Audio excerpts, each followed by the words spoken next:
waxaa wanaagsan borotiinka markaad ka qaadanaysid karitiinka in yacni aad ku qastaa fiican sida way borotiinka kale caanaha kale mooska kale inaad ku qasato ku cabtidaa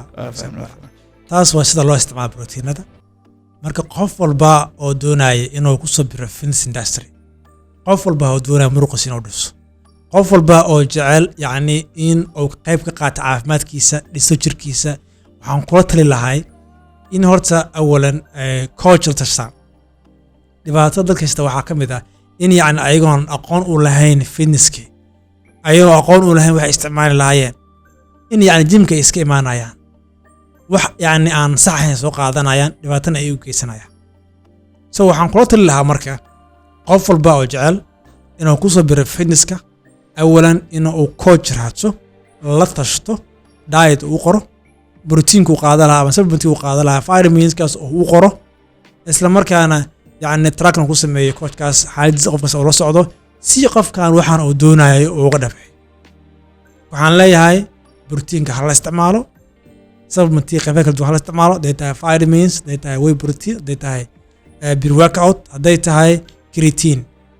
دوس كالغوت الجري أو صحدا كقاضو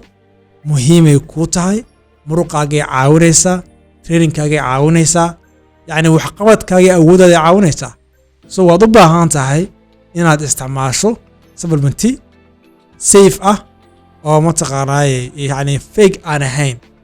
oo ku anfacaya waxaan ku leeyahay ha mogaanin halkaas aan ku soo gabagabeynaa barnaamijkan kaga hadlaynay proteinada iyo qaabka ugu fiican waxaa marti nooga ahaa coach Cabdishakuur Cabdi Caabi oo ku magac dheer Caabi Fit oo ku soo galo sheeg bariisa bulshada Caabi Fit waa coach sheeg mar walba ka hadla dadkan dhiirigeliya